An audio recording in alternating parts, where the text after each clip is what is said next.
Hi, I'm Rob Wilson, the businessman. I'd like to take you through Zapier, which is a service that provides glue between other applications. About 500, more than 500 so far. Just to give you a bit of an example, we'll look at some of the way that this works. The integrations are called zaps. They connect two things together. So in this case, for example, you could connect something happening in Gmail with Dropbox, which is a file storage sharing system, synchronizing system. So in this case, they've got one here. It says basically when you get an email in, it saves the attachments into Dropbox for you, so you don't lose them. Or if you were wanting to create tasks in your Trello board, which I use for project management, you can create a little weekly email from Zapier itself and create a little card, as they're called. The tasks are called cards in Trello, and you can stick that in and do some quite clever things. And you can do all kinds of things. So, for example, you might well want to monitor what's going on in a Facebook group. So you can send Facebook emails. You can send those to a Zapier address. It can parse those and then put those into a spreadsheet to show you the different things that have gone on within that group. So you don't have to wade through wade through each of those groups to see what's going on. Great way of getting market research. So let's have a look at some of the zaps, or some of the applications that can be part of that zap. So there's two parts. There's a trigger, and then there's some kind of work result that happens afterwards.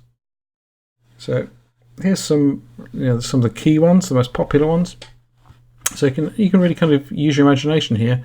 You can do things like different things happening on different dates. So you can schedule things into a calendar.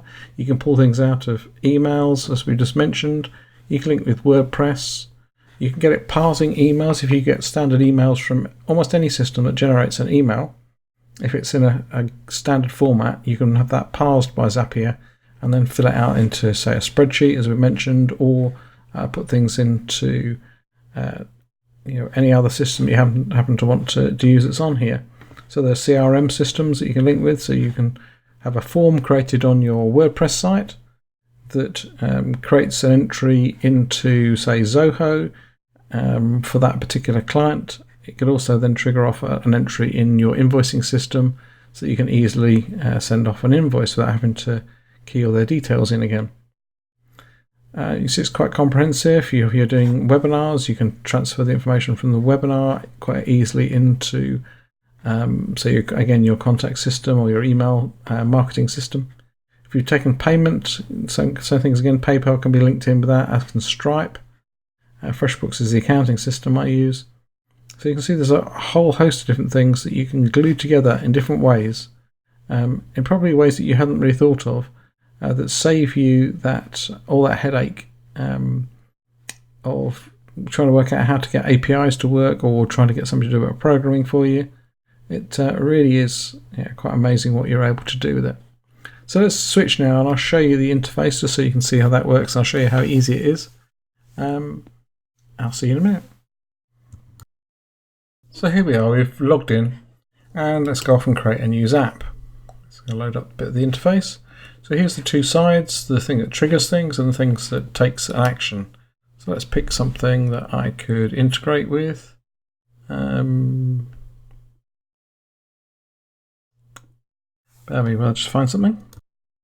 To take something from Gmail, and I'm going to fire that off into a Google Sheet. There's Google Sheets. So we have to choose what the trigger is. Okay, so it could be there's a new thread, so a new series, a new conversation starts, and I want to create a new spreadsheet row for that. So you can click continue, connect up to the service. So once you've done this, you won't have to do it again, unless it detects that something's gone wrong. So there's our Gmail linked up. Then we need to connect to a spreadsheet, so we can give it a name. Again, it's just going to ask us to authorize that. So let's link this together, continue. So you can see it's really quite simple. So you can pick particular labels that you might already have appeared, or there's other you can just let everything come in. So let's just pick on things that show up as So it's Udemy joins. So those are things I've added a rule to do that. Or we can add in custom filters, so we can pick the subject contains important. Click continue, so then you have to pick the spreadsheet you want to use. So you could create a new one. It's going to ask me for the worksheet, that's sheet 1. So it just takes you step by step through creating one of these zaps. I'm not going to carry on with it because I don't actually want this one to be completed. So we just go back to back, and we'll have a look at some of the templates that give you a value of some of the things that have already been nice and easily set up for you. You can go into existing templates and there's some ideas here if you're short of things that you might want to set up. So it's just a case of finding a recipe that you like the look of, clicking use, and off you go. So great thing to experiment with.